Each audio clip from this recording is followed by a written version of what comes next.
I thought it might come to this. You might notice this is like episode 21b, and I didn't think this would be good as like a new episode. This is kind of a continuation of the last one. So feel free to watch that one first, but I think I got this, so you don't have to. Um, so talked about a bunch of different designs that were sent to me to improve this thing, which is the true false device for command blocks, and I've got like the final I think designs here. So I'm just gonna quickly go along through these. So this was mine, the original kind of thing, and I've looked at it a bit, and I've pretty much think I've determined these ticks for all of these. They might not totally be accurate, but I'm pretty positive that's what these are. So this was mine. This is 3 ticks for true and 4 ticks for false, and it's stable. And it's also 1 wide, which is pretty cool, but it's not tileable or anything. And yeah, so I wanted to improve on that. And kind of determined that this was probably the best from last episode. And this is by this Aldi guy. And it's 2 ticks for true and 2 ticks for false. But it's potentially unstable. And I kind of edited it here. Let me see. He had a slab here, and I thought because the slab was there that it'd probably be bad if, it detected all players. If there was more than 3 players, if it wound back around into itself, it would screw it up. And, God, like 5 people sent me, oh, you could just make this a full block. Well, yeah, because that'd be an issue, because if there's more than 3 people, it would wind back into itself and might screw it up somehow. But apparently that's not the case. Just to kind of test here. That's 0. It gets to there. So that's 1. That's what it's sending out when I trigger it. And 2, and if it's 3, well, if it's 3 or more, it winds back into itself and doesn't seem to have an issue. Like this would be true. And it doesn't screw up for false either. But because there's a race condition, which basically means, still learning here, that because they're both at 2 ticks, and the true needs to go off before the false, it has to, I don't know, it creates issues where if things are loaded differently in different areas, this is potentially unstable in different locations. So I'm not going to trust it. This still actually might be okay. It's 2 ticks, and it's potentially unstable because of the race condition, but because I moved the torch up top here, and this is a full block, this could potentially be stable enough. But I'm not gonna put it with like the final ones here, just because of the unstableness to it that might be there. I've moved this around. I don't think this is an issue. It might be, though. Who knows? I don't know. Feel free to test it yourself, but there's really weird. You have to post it in try it everywhere, 100 different locations, and then you'll might find one location where it won't work, which is what makes it unstable. You're never sure, even if it's a 1% chance that it's not going to work under certain coordinates and stuff. I just can't trust it. So, scrapped those and got down here to the final 5. Final 5 designs. This one's by the same guy, and we saw it last episode. And this is 2 ticks for true and 3 ticks for false. And this one's stable because it checks for true, and it gives it time enough for the repeater to come around and hit the torch, which makes it false. And I really like this design. This is probably the design I'm going to be using regularly. Maybe there's another design I get to show you here in a minute. So, and this one's cool because I can kind of wire it straight along, and if it's false, it goes to the next wiring unit, which is perfect. It's kind of like the setup that I like to do, just like straight lines of wiring. And this was another one. We didn't see this last episode. This guy sent me this, and this one's really awesome. This one's also 2 ticks and 3 ticks for false. And so it's kind of similar to this. It's kind of similar to this one that I showed last episode, and I figured out this one's 2 ticks for true, 3 ticks for false, and I was going to show this one instead, but this guy beat you over here. And it's really similar. It goes up here to the torch, which deactivates the comparator by putting the wire there. But then this one got sent to me. And it uses kind of a new kind of technique, and it's using a negative checking, like that's negative checking comparator to kind of do the whole repeater torch thing that this one does. So that's really cool. It's true, and this one's false. And it toggles back. So it has a repeater lock. So this one's a repeater lock using one, which I had thought we might see more of that, but this is the only one that's really working. Repeater lock basically is going to require, the comparator then the repeater. So it's already forced to be 2 ticks for true and 3 ticks for false. So that's just how it is. And the only really change that I do to this one is I'd probably just put a redstone block there. And that kind of does the same thing. So this one's really cool. I like that, well, this one can kind of go in a straight line, angles off to the side and wraps around. And this one, I don't know if this one could be made 1 wide in any way. This one can't really be made 1 wide or anything. But I do really like this one. I like that it gets sent that way, straight line here. This one gets sent downward for true. This one's sent this way for false. This guy originally had the true up here, but I just put it down here because this is easier to wire like more than one of these command blocks, so I can make like a line of them. So yeah, that's really cool. And this one's really cool because it's completely 1 high. It's completely flat. And the true can be run off this way, and false can be run off this way.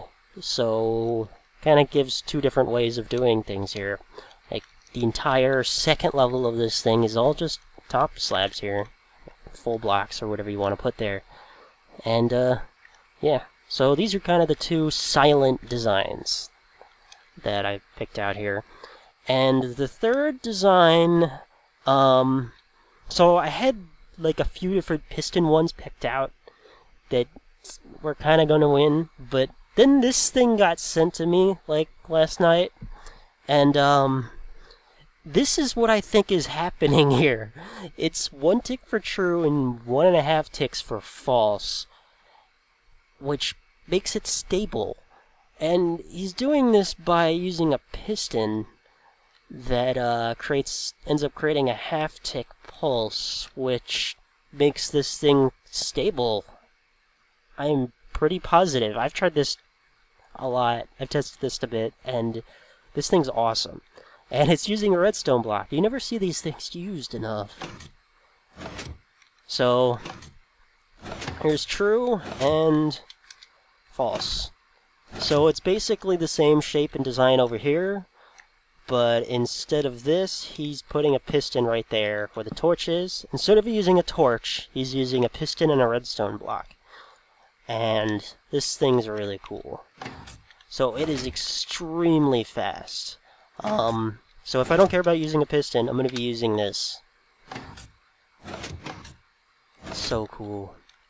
Extremely fast. And again, it's 1 tick for true and 1.5 ticks for false, which probably ends up being 2 ticks as it moves on, but that's cool. It's cool. So, this is it. Take a good look. Ta-da! And, yeah. So, then the final ones are here. I realized that this one, I didn't think much of this one. This one was the first one I talked about last episode, and it turns out this is probably my favorite one wide one that I could find among the whole set of them. So I'm putting this here. And this is by this guy, and I kind of put my name on it because I edited it a bit, because this is what it looked like last episode. And I tweaked it a bit. I moved the true down here so I could wire it off another direction. I shoved the blocks in a bit so that it would all be nicely one less long. So, yep, this is kind of the final result. He had like a full block here, and I guess he was having issues with this full block, so that's why he didn't wire it downward. But I just made that a half slab so it doesn't power the piston, which is cool. And yeah, that's it. Let me activate it. True. And false. So, yep. And then this one's by that same guy. Same guy who did this one and that one. And this is the one wide tileable one, which is also really cool. Actually, to really make it, I put this block here and moved the false outward to make it really tileable so it wouldn't accidentally trigger one that's next to it. Like, it would trigger a command block if it was right here, but it won't trigger the command block if it's over there. They're both like next to each other. So that makes it tileable. Also, I'd have to put the button like right there. That should be tileable. Oh no, because it has to hit the... whatever. There's probably still a way to do that right. I'd have to put... Actually, I could put the full block... whatever. Just gonna say whatever. Close enough. Mostly tileable. Yeah. So I wonder if this could be compacted a bit. Who knows? I actually messed with this one a bit, because I think this one might get tileable somehow. I don't know. Well, whatever. That's what this looks like. And so these are the... Oops. These are the final 5. So, thank you all for... This wasn't really a contest. This was more of a community outreach, and kind of help me out with this. Let's see what we can do. And it's pretty awesome. But, yeah, now that I got that out of the way, these are the winners of the contest. And, thank you all for playing, and this is that third one there. This one wins. Good game, man. And this is kind of a technique he made so that they're all like in a line. They actually work off of each other, which is really cool. Change some of the numbers around. Actually, 2 of them are triggering. I think I screwed something up.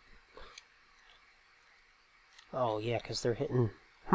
Maybe this doesn't work right. Whatever. Anyway, thanks for watching.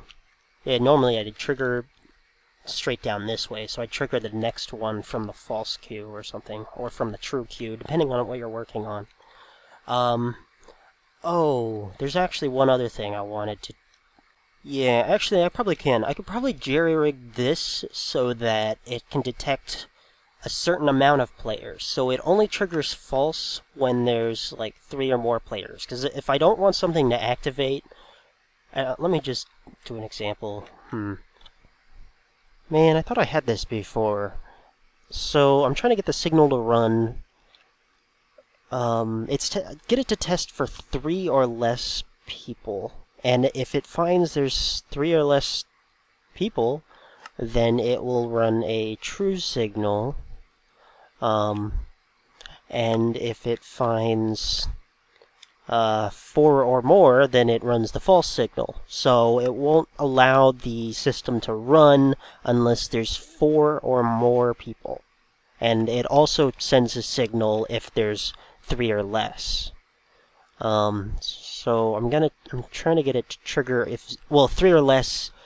3 or less includes 0 too. So if there's 0 people, it also needs to trigger true.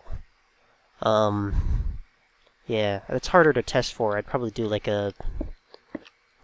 Just do that, and I can run tests on how many people heard. Let's see. you know, just, oh, well, I guess run one of these tests, and then you can get a signal of how long. So if there's 4, so then I want it to trigger if there's 4. But if there's 3 or down to 0, it shouldn't run. Yeah, okay. I guess that's it. Thanks again, everybody.